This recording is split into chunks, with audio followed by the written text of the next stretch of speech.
હરિયાળા ગુજરાતના નિર્માણ માટે ગ્રીન અરાવલી અભિયાન અંતર્ગત વિધાનસભા અધ્યક્ષ શંકરભાઈ ચૌધરી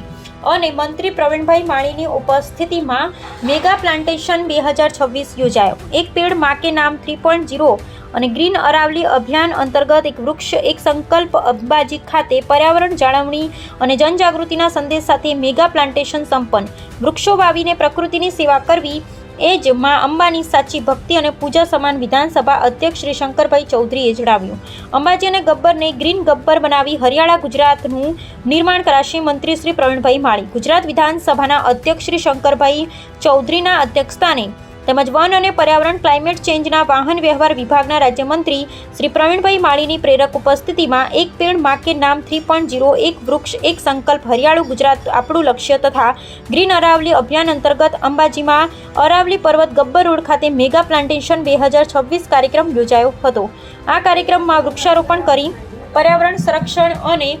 અરાવલી પર્વતમાળાની હરિયાળી જાળવવાનો સંકલ્પ વ્યક્ત કરવામાં આવ્યો હતો। માત્ર જંગલની જમીન છે એવું નહીં,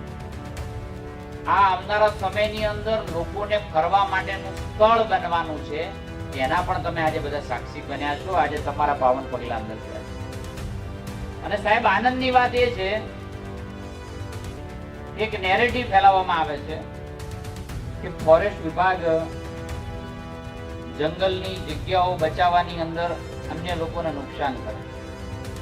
આવું એક દ્રષ્ટિકોણ બનાવવામાં આવે છે। મને કહેતા આનંદ થાય છે સાહેબ કે જંગલ તો આદિવાસી સમાજે સાચવ્યું, હવે સરકારનો વિભાગ સાચવી રહ્યો છે, ત્યારે કહેતા મને આનંદ થાય છે કે હવે આદિવાસી સમાજને સાચવવાની જવાબદારી પણ ફોરેસ્ટ વિભાગે સાચવી છે અને એની શરૂઆત આજે પણ કરીએ છીએ। સાહેબજી, મને કહેતા આનંદ થાય છે કેટલીક એક્ટિવિટી નક્કી કરી છે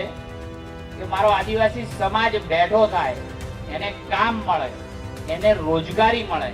એના માટે કેટલીક વસ્તુઓ નક્કી કરી છે અને એ કામ આપણે આદિવાસી સમાજના ભાઈઓ બહેનો જોડે કરાવવાનું। મને અધ્યક્ષશ્રી, મને કહેતા આનંદ થાય છે કે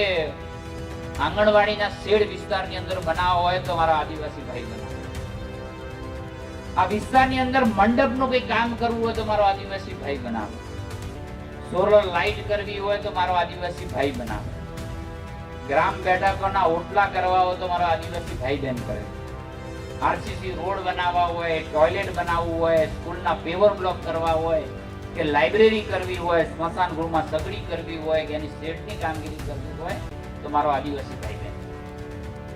સાહેબ, મંદિરના શેડની કામગીરી હોય, ટ્યુબવેલના કામગીરી કરવાની હોય તો મારો આદિવાસી ભાઈ બહેન કરે। અને સાહેબ એના માટે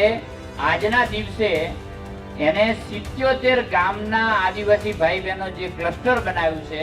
એને આજે 2 કરોડ ને 31 લાખ રૂપિયા આજે આપના હસ્તે આપણે અર્પણ પણ કરવાના છે અને સીધા એના ખાતામાં જવાના છે। એ કામ કરે અને સક્ષમ થાય